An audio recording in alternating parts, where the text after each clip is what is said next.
And we're live. Hi, kumusta? How are you? Namaste. What else? Hi, gozaimasu. Kumusta nga tanan? All right. Okay, so we're live again. This is Kiko coming to you live all the way from Winnipeg, Manitoba in Canada. And before anything else, by the way, if you can hear the music on the background, I just want to inform you guys that I don't own. I would like to give you some tips. Okay. Um, okay. All right. So the connection is not really is not really good. I'm not sure if you can if my message has been cut off for a bit there. Okay, so again, the music on the background, I don't own the copyright of that, so just bear with me if you can hear those music. Okay, so it's Christmas season, and first of all, I would like to greet everybody and Happy New Year sa mga nagpapakahirap abroad, those working really hard and who can't come home to celebrate their Christmas. With their family. Hands off po ako sa inyo and mabuhay kayo and naway dumating din ang Christmas na magkasama kayo ng family nyo mag-celebrate together kasi sa Philippines tayo makapag-celebrate ng Christmas. Yon. So, now, yun. So, mas maganda. So, kung nag-unstable ang internet ko, so medyo nagka-cut off siguro. So yun. So I hope for the best sa ating lahat we can celebrate our Christmas back home so we can be together, okay, with our loved ones. Okay, so there is a question here that I would like to answer. It says questions here is, do we really have to send money back home every month? So dapat ba tayong magpadala sa Philippines every month? Sa mga OFW, sa mga immigrants na nasa abroad? Well, it depends.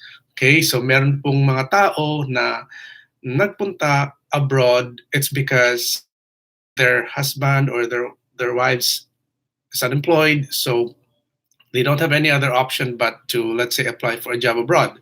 So now, okay, let me see here, just a moment. Okay, for instance, right? Pause lang ako for a bit if I can see that my internet is unstable. Okay, so for instance, there are people who applied abroad, let's say, sa Middle East. And then, every month, nagpapadala talaga sila. Like, hindi sila pumapalya. Okay, they don't miss to send money back home. It's because they went there to provide the daily expenses of the family. Let's say their husband doesn't have work and doesn't have a stable job in the Philippines, and their kids needs to go to school and they need to pay bills. They need to to hindi po natin sila masisisi. Okay, they really have to send money back home. All right, now. There are also people who went abroad, okay, na nagpapadala lang every once in a while, okay. So, but that's really understandable, and meron naman pong iba na nagpunta abroad, who went abroad, and hindi talaga na nagpadala ever since. Pero I'm not sure. I haven't heard of anyone, pero I'm sure there's someone who's existing there. Okay. Now, Now, on the first scenario, these people, the wives, for instance, who went to working hard there, they sleep 8 hours. Minsan lang they sleep like 4 hours, 6 hours. Minsan sa loob ng isang araw. It's because they're working hard and nagbabantay sila ng patient nila, or may sakit yung amo nila, or may family members there, and nag-sacrifice sila for for their family, and hindi sila nakakain ng, they can't even eat proper meals. So so there's no point of going abroad kung pababayaan nila yung family nila. Okay? So, yun. So, there's no point of going abroad kung pababayaan nila yung family nila back home. Okay? So, we cannot blame them kung usually they are only contracted for about like 2 years. Every time na aalis sila, they only have like 2 years contract, and then they're gonna renew it. And the problem here is when they end their contract and they don't have any savings on their bank account, so they're gonna go back to square one. So that's the problem there. Pagdating sa Philippines, walang ipon, or if they can send like 20,000 pesos in the Philippines, ano talaga siya, hindi siya ganun kalaki talaga sa mahal ng bilihin. Expenses in the Philippines are, commodities there are even expensive na din. So and hindi ka talaga makapag-ipon, especially if you're paying rent, if you're sending kids to school, and if you have relatives who are sick, right? And sometimes pag uwi mo, may utang ka pa. That's the very sad case scenario sa ating mga OFW na nasa abroad. So, yun. If you're only working with that amount of money, okay? Yeah, may mga financial advisor dyan na nagsasabi na you have to save first before you spend. But practically speaking po, opo, it's easier said than done, to be honest. It's easier said than done. Just a moment here. I'm just gonna have to close the door.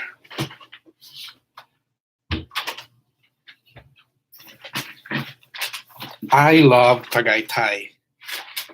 Okay, I love Tagaytay. Okay, so this T-shirt, by the way, I got this 2013. Nung we went to the Philippines for vacation. It was 2 years before my father died. Okay, so yeah, so that's the, we cannot. It's easy to say that you have to save, let's say, 50% of your income and then spend the rest. Advisor saying, pay yourself first and save muna before spending. Well, that's a good advice, but is it applicable? But it's doable.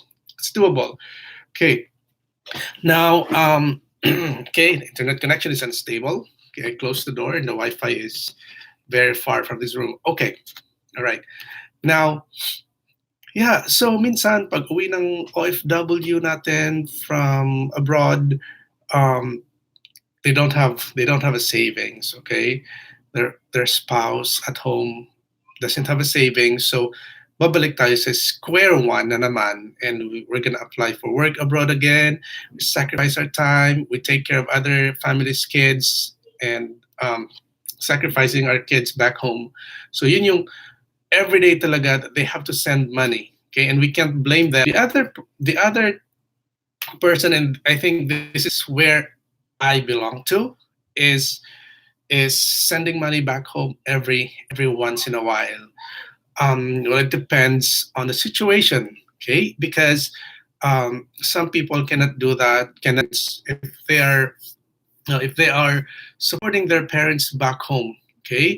Now, in my case, when my father was still alive, I'm really sending money back home every month po talaga. So every month, walang palya, I have to send money back home because I have to support him for his medication, for his allowance every month. But nung namatay na siya, when he passed away, the situation has changed. Okay, I only have like one sibling in the Philippines, and I don't really send money every month. Okay, in fact, I don't have to send money every month. I'm not obligated to send money every month, but ang disposition ko when it comes sa finances ko here in abroad. Ganito, and then we started a family. We have kids. They were born here. So I'm so lucky. I'm not obligated to send money back home. It's because my sister has a family as well for a birthday celebration. Let's say, okay. I'm not sure if you heard it for like my last 20 seconds cut off. So I I don't send money every month. I seldom send money to the Philippines, especially if they're just asking for something. Let's say my relatives provide for themselves when it comes to that. Okay, but even if but even if I don't send money regularly, even if I don't send money regularly to the Philippines, I see to it that when there's an emergency, I am the first one who can be relied on. I have to step in. So ako mismo yung unang ako mismo yung unang send ng money back home. If someone got hospitalized, let's say one of my second cousins died, okay, and one of my cousin's stepmom died. So and um, one of my cousins-in-law um, that's met an accident, a motor vehicle accident. So that's when I send money back home, like immediately. I don't wait for like 2 days, 3 days. I send money back home just to help them out. Okay, so that's my disposition when it comes to sending money back home. Again, I don't send money just for pleasure. Let's say if they're just gonna go to the beach for family gathering, for summer outing, or let's say if there's a birthday celebration and they're gonna have a party. I don't send money just for that reason. It's because I also have a family that I need to take care here in Canada. So so yun. But when it comes to something emergency, I see to it I'm able to send money right away to them. Okay. Now, and the third person naman na abroad and of the country and then forget their family back home. So again, if you are an OFW, if let's say you're only earning enough for your family and you don't have money for savings, maybe you have to find a way to supplement your income. So let's say if you're an OFW and you're only earning, let's say 20,000, which is realistically speaking, meron talagang tao na they're only earning like 20,000 pesos or even less in Middle East, for instance. So I think the best solution there is to have an extra income for your loved ones who were left back home. Let's say your spouse. Kung nandun sila, yung husband nila or yung wife mo or husband mo is let them ask to work, like to home, you got sick, right? So nga ang nga abutin, all right? So yeah, so ayaw naman natin maging nga yung unstable. Okay. There you go. Okay. In my case po, since I don't send money back home every month, what I usually do is I save up money, okay, and help them start a small business. Okay. It's because this would help generate another income. Okay. Let's say for instance, I save I built a rental property in the Philippines and it's giving us an income of about I think 8,000 pesos every month, and it's been if you're kung padala lang every month, naubos lang yon. So with this one, I built a house with an additional. It's giving us an additional cash flow. Okay, so for those people na nakakaluwag-luwag po sa abroad, I would recommend to teach your family back home to catch a fish and yeah. So it's giving them a passive income. right? It's giving them a positive. And kung gusto niyo pong mabawas-bawasan ang stress niyo financially sa family niyo back home, kasi you also have family abroad that you're taking care of, especially sa mga nakapag-asawa na abroad, na doon na pero ang family ay ang mga kapatid or magulang ay nasa Philippines pa, maybe give them a small business, okay, that would release some burden sa inyo financially. Yan.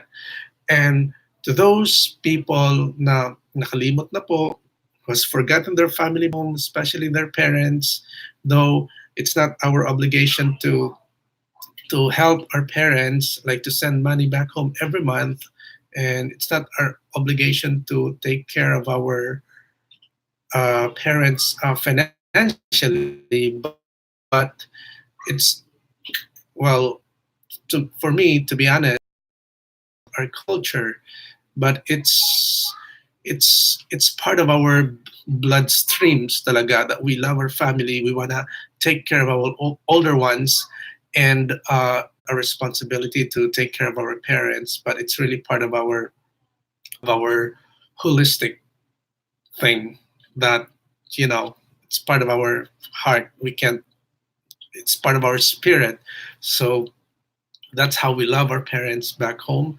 It's not just about being, bright, be financially, but we even sacrifice our time, our life for our family. So to those people who has forgotten their parents or their family back home, I think it's time for you. So my internet connection is unstable again, right? You can't even bring that to your grave when you pass away. Yeah, you can't bring money to your grave when you pass away. So if you have forgotten your family back home, maybe this is the right time to start again. Like if you have hard feelings for them, maybe time to reconcile with them. Okay, and again, this life is not just about money. Okay, so I know it's not your obligation to send money back home to your family, to your parents. Um, we can't really tell people not to send money back home to the Philippines, especially if they're the breadwinner, and the primary reason why they went abroad is to support their kid, their family there. So we can't we can't blame them for sending money back home. Let's just understand them, and then to those people who can afford to send from from time to time, or third third is when you are this type, and third is when, sorry, the internet is cutting off again. And third is, oh, oh. And third is when you are this type of person who has forgotten your family, it's time to make bawi. It's because life is so short and money is just a tool. It's nothing. You can't bring that to heaven. So it's still good to help. Okay? But of course, be wise as well financially, because you don't want to have your family, you don't want your family suffer financially in abroad. Let's say, just like me, I'm in Canada, I have a family here. I don't want them to suffer financially money back home. So, so just be wise lang. Be wise lang din. And so yun po yung aking yung real talk advice po sa ating mga. And again, my name is Kiko. Andito po ako sa ako. Maaram ako magwaray, maaram ako magyakanin waray. Okay, I'm from Leyte, from Barugo, Leyte to be exact. And then I went to Manila, to Quezon City, project for Quezon City, just to study. So working, they were born here. Okay, but still, but even if I'm living in Canada for about 8 years already, even if my family is here, I still have half of my heart in the Philippines. It's because that's where my, like, half of my life, I spent there like 20, 30 years of my life in the Philippines. Okay, so if you're also in abroad and you think that your income is enough to support yourself and your family, I believe it's time for you to add an additional income streams, additional income. So me, for instance, I used to be a bank employee for 6 years, and I started a business, like an online business. My passion is really into business. I'm not into an employment, but I've been employed and doing business at the same time. So, and full-time business, you know, business management, before I moved to Canada. And in Canada here, I've, I've been into employment and business, but I didn't really last year. So I've been doing a full-time business um, for about more than a year and a half. Okay. And I'm doing an online business, and I was able to retire young because of that online business. So, um, and and right now, okay, say I closed the door. Okay, there you go. So right now, this online business has given me so much more, and I was able to retire at the age of 37. I'm doing an online business full time. I just stay at home. I just take care of my kids. So so that's what happened. If you're working abroad, I would recommend to add an additional income, and your 6 to 9, do something, develop something that will provide more than what you're earning from your employment.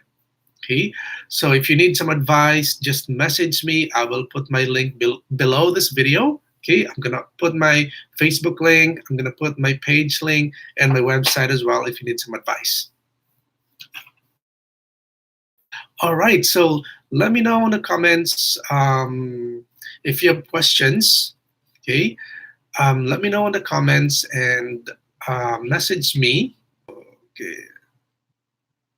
Okay, so this is just about 30 minutes.